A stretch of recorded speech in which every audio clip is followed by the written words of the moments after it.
کہا کہ مسجد اقصی پکار رہی ہے، بلا رہی ہے، مر مٹنے کا وقت آیا، کٹنے کا وقت آیا۔ اصل یہ اسٹرکچر بنانے کا مقصد تو یہ ہے کہ مسلمانوں کو بھلا دیا جا رہا ہے کہ مسجد اقصی کی حقیقت کیا ہے، اس لیے مسجد اقصی کی حقیقت ہمارے سامنے صاف ہو جائے، واضح ہو جائے، اس لیے آپ کے سامنے یہ ڈھانچہ بنایا گیا ہے۔ اب سب سے پہلے اس کا ایک بڑا تاریخی پس منظر ہے، ایک لمبی تاریخ ہے۔ اس کی تعمیر کی ابتدا کب ہوئی، کس طرح منظم کیا گیا۔ اولین ترین درجے میں حضرت یعقوب علیہ السلام کو وحی الہی کے ذریعے سے اس کی نشاندہی کی گئی تھی۔ پھر اس کے بعد انہوں نے تعمیر کی ابتدا کی۔ حضرت داؤد علیہ السلام نے بھی تعمیر کو جاری رکھا۔ حضرت سلیمان علیہ السلام کے زمانے میں یہ تعمیر تکمیل کو پہنچی۔ حضرت سلیمان علیہ السلام نے اللہ کی عبادت کے لیے یہاں پر ایک گھر بنایا تھا جسے مسلمان مسجدی موسوم کرتے اور مسجدی مانتے، لیکن یہودیوں کا یہ کہنا ہے کہ حضرت سلیمان علیہ السلام نے یہاں پر ایک ہیکل بنایا تھا جسے وہ ہیکل سلیمانی کے نام سے یاد کرتے ہیں، اور اسی بنیاد پر وہ اس جگہ پر اپنا حق بھی جتلاتے ہیں، اور بنی اسرائیل کے اکثر انبیاء علیہ السلام کا یہاں سے تعلق رہا ہے، تو اسی بنیاد پر وہ اپنا حق جتلاتے ہیں۔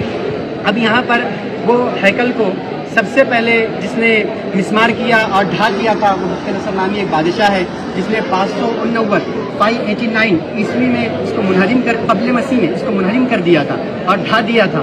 اس کے بعد اس نے یہودیوں کو یہاں سے اس شہر سے جلا وطن کر دیا، نکال دیا۔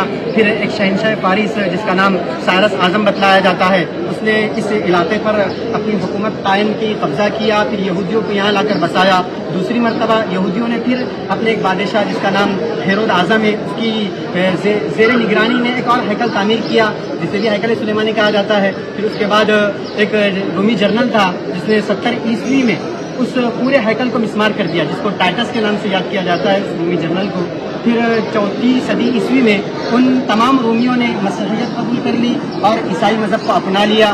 پھر یہاں پر انہوں نے اس کی بنیاد پر بڑے بڑے گرجے گھر تعمیر کروائے، اپنی عبادت خانے بنوائے۔ اس احاطے کی جو مقدار پیمائش رقبہ ہے کم و بیش 36 ایکڑ پر پھیلا ہوا ہے، اور اس کے ایک جانب بیت لحم نامی شہر ہے جس کو آپ نے گزشتہ نقشے میں جان لیا ہے، وہ حضرت عیسیٰ علیہ السلام کی جائے پیدائش ہے۔ اسی مناسبت سے وہ مسیحیوں کے نزدیک کافی مقدس جگہ مانی جاتی ہے، اور ان کے عقیدے کے مطابق اس علاقے میں حضرت مسیح علیہ السلام کا ایک مقبرہ ہے جو بالکل غلط عقیدہ ہے۔ قرآن اس کی ترجمانی کرتا ہے، بتلاتا ہے کہ حضرت مسیح علیہ السلام کو اوپر اٹھا لیا گیا۔ اب یہ مسیحیوں کے قبضے میں رہا، مسلمانوں کے قبضے میں کب آیا؟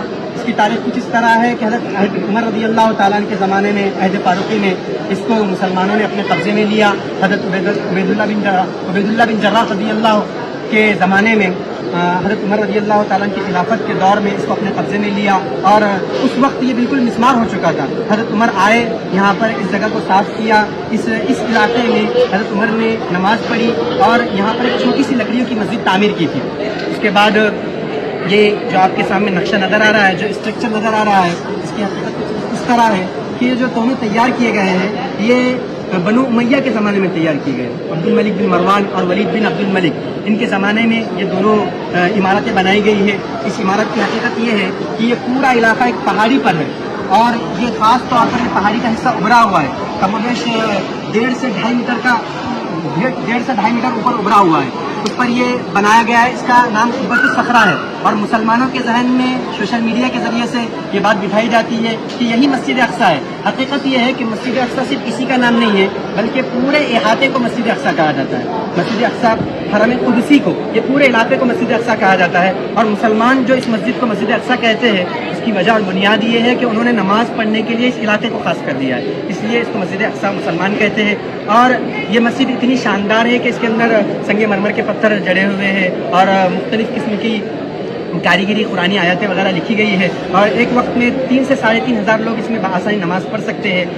پھر یہ قبہ ہے جو سامنے بنایا گیا ہے، یہ بھی عبد الملک بن مروان کے زمانے میں بنایا گیا۔ اب اس پر نقش و نگار جو نظر آ رہا ہے، یہ نقش و نگار خلافت عثمانیہ کے زمانے میں یہ نقش و نگار کیا گیا ہے، اور خلیفہ عبدالحمید اور عبدالعزیز کے زمانے میں یہ نقش و نگار ہوا۔ یہ ایسا نقش و نگار ہے کہ یہ اپنی مثال آپ رکھتا ہے، یہ ایسا قبہ ہے جس کی نظیر اسلامی ہسٹری میں پیش کرنا مشکل ہے۔ اور اس پر جو قرآنی آیتیں لکھی گئی ہے وہ قرآنی آیتیں سورہ یاسین کی آیتیں ہیں، سورہ بنی اسرائیل کی آیتیں ہیں۔ اب یہ قبہ اور گنبد کی اصلیت یہ ہے کہ اصل تو یہ لکڑی سے بنا ہوا ہے، چونے وغیرہ سے اس کی استر کاری کی گئی ہے، اس پر جو گولڈن رنگ ہے یہ سونے کا پانی چڑھایا ہوا ہے۔ اب اس طرح یہ جو قبے نظر آ رہے ہیں، اس طرح کے کئی قبے اس علاقے میں موجود ہیں۔ یہ قبوں کی حقیقت یہ ہے کہ اس زمانے میں چونکہ مسجدوں کے اندر ہی درس و تدریس کا بھی کام انجام دیا جاتا تھا، تو لوگوں کی سہولیات کے لیے خانقاہی نظام قائم ہو اور درس و تدریس کا نظام قائم ہو، اس وجہ سے اس طرح کے کئی قبے یہاں پر تعمیر کیے گئے۔ اب اس مسجد کے بازو میں، جس کو لوگ مسجد اقصیٰ کہتے ہیں مسلمان، اس کے بازو میں ایک میوزیم ہے جو 10 مسلمان ادوار کو بتلاتا ہے۔ اس کے اندر 10 مسلمان ادوار کے عجائبات رکھے ہوئے ہیں اور 600 ایسے قرآنی نسخے رکھے ہوئے ہیں جس کو الگ الگ خطوں میں لکھا گیا ہے۔ اب یہ دیوار ہے، اس دیوار کے متعلق مسلمانوں کا عقیدہ تو یہ ہے کہ یہاں پر آپ علیہ السلام کا براق باندھا گیا تھا۔ عیسائی یہودیوں کا عقیدہ یہ ہے کہ 70 عیسوی میں جو رومی جنرل تھا ٹائٹس، اس نے جو ہیکل سلیمانی تعمیر منہدم کر دیا تھا، اس کا باقی ماندہ حصہ یہ ہے۔ اسی وجہ سے وہ اپنی ایک عبادت کی نشاندہی کے طور پر یہاں پر آتے ہیں، گریہ مزاری کرتے ہیں، اپنی منتوں مرادوں کی چٹیاں یہاں پر رکھتے ہیں۔ اور اس طرف کا جو علاقہ تھا، یہ شہر کی آبادی تھی، یہاں پر ایک مسجد آباد تھی۔ اس کے بعد مسلمانوں کی وقت کی جائیدادیں تھیں، ان کم وقتوں نے ان جائیدادوں پر حملہ کر دیا، مسجد کو مسمار کر دیا اور اپنی عبادت کے لیے خاص کر دیا۔ اب وہاں پر ایک کنواں نظر آ رہا ہے۔ اس کنویں کی حقیقت یہ ہے کہ اس طرح کے کم و بیش 25 کنویں اس احاطے میں بنے ہوئے ہیں تاکہ جو زائرین آتے ہیں ان کے لیے پانی کا صحیح طور پر انتظام ہو سکے۔ وہ کنویں کی آپ کو شکل نظر آئے گی، یہ ایک فاؤنٹین اور فوارہ بنا ہوا ہے۔ اس کے سلسلے میں یہ ہے کہ صلاح الدین ایوبی رحمۃ اللہ علیہ نے اپنے دور میں اس کو مسلمانوں کی سہولیات کے لیے اور مسلمانوں کے پانی کے انتظام کے لیے تعمیر کیا تھا۔ اس باؤنڈری میں کم و بیش 14 دروازے ہیں۔ ایک دروازہ نمونے کے طور پر بنا دیا گیا ہے جس کو گولڈن ٹیمپل کہتے ہیں۔ یہاں پر سلیمان علیہ السلام کا استبل کہا جاتا ہے اس کو۔ پہلے زمانے اب تو اس کی کوئی علامت اور نشانی باقی نہیں رہی، بلکہ یہاں پر ایک نیچے تل میں ایک مسجد ہے جس کو مسجد مروان کہا جاتا ہے، اور وہی مسجد کے متعلق یہ بات بھی ہے کہ یہی وہ مسجد ہے جہاں مریم علیہ السلام رہا کرتی تھی، اور یہ اب اس کی کوئی حقیقت باقی نہیں رہی۔ اسی طرح ہم یہ آپ کے سامنے جو اسٹرکچر اور پورا نقشہ پیش کر رہے ہیں، مقصد تو یہ ہے کہ کسی نہ کسی طرح ہمارے ذہن میں مسجد اقصیٰ کی یاد تازہ ہو جائے اور یہ بات ہمارے ذہن میں آ جائے کہ مسجد اقصیٰ کیا ہے، کیا حقیقت ہے، تاکہ ہمارا جو اس سے رشتہ ہے وہ مضبوط سے مضبوط ہوتا جائے اور ہم اس کے سلسلے میں فکر اور کوشش کریں۔ اللہ تعالیٰ سے دعا ہے کہ اللہ تعالیٰ اس بات کی توفیق عطا فرمائے۔